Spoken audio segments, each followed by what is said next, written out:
మిత్రపక్షం నుంచో ఇంకో చోట నుంచో వచ్చినప్పుడు వాళ్ళకి సీట్ ఇవ్వడం అనేటువంటిది చూడడానికి చాలా ప్రశ్నార్థకంగానే కనబడుతుంది ఊపడతారు.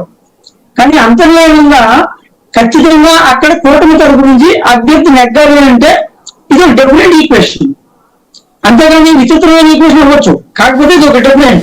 అది కాదు సార్, ఇప్పుడు నేను అనేది ఇప్పుడు జనసేన అభ్యర్థి ఒక అతను బలమైన వాడు ఉన్నాడు, మరి తెలుగుదేశంలో చేర్చుకుని సీట్ ఏమి ఇవ్వలేదు కదా, లేదా భారతీయ జనతా పార్టీ అట్లాగా చేర్చుకుని ఇవ్వలేదు కదా, అది వైసీపీ వాళ్ళని చేర్చుకున్నారు కానీ తెలుగుదేశం వాళ్ళని చేర్చుకుని వాళ్ళు ఎవరికి సీట్లు ఇవ్వలేదు కదా.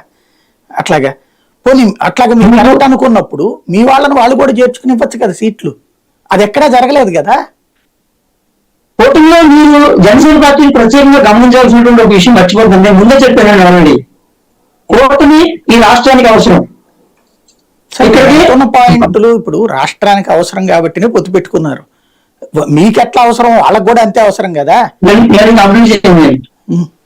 ప్లీజ్ మీరు అడిగి కొంచెం నాకు అర్థమైంది, నేను దాన్ని చెప్పాలనుకుంటున్నాను, కాకపోతే నేను కంటిన్యూ అయ్యేలోపు అది రీచ్ అవ్వట్లేదండి. ఒకసారి నేను కంప్లీట్ చేసి అయిన తర్వాత మీరు మళ్ళీ అడిగాడు మధ్యలో ఇదో నేనేమని చెప్పబోతున్నానంటే, సరే నేను ఇప్పుడు మండల బుద్ధిప్రసాద్ గారు అయితేనో సమ్ ఎక్సెప్ట్ తాంజనేయులు గారు అయితేనో టీడీపీ అభ్యర్థులు టీడీపీ పర్సన్స్ టీడీపీ లీడర్స్ వాళ్ళు జనసేనలోకి వచ్చారు, వాళ్ళు జనసేన పండుగ చేసుకుని వాళ్ళు జనసేన టికెట్ తీసుకున్నారు.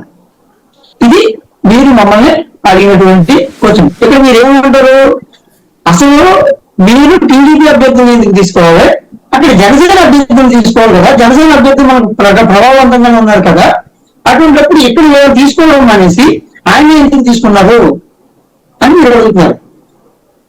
ఇదే కదా కొంచెం చెప్పండి మీరు చెప్తున్నారు.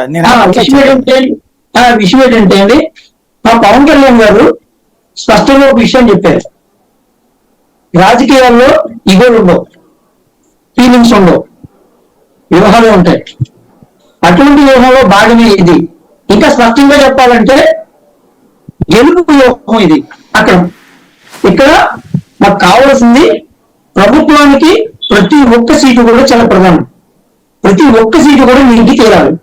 కూటమిలో మిగతా పార్టీలు చేయొచ్చు కదా అని మీరు మమ్మల్ని అడుగుతున్నారు, ఇది వాస్తవం. కానీ పొత్తుని ఎంకరేజ్ చేసింది మేము. పొత్తు గురించి ఏ రకంగా కానీ రాష్ట్రంలో ప్రయోజనం జరుగుతుంది పొత్తు వలన అని చెప్పి దాన్ని ఆచరణ రూపంలోకి తీసుకొచ్చినటువంటిది మా పవన్ కళ్యాణ్ గారు. ఇలాంటి సందర్భంలో మిగతా మా మిత్రపక్షాలు రెండు త్యాగం చేయాలని మేము కోరుతాం.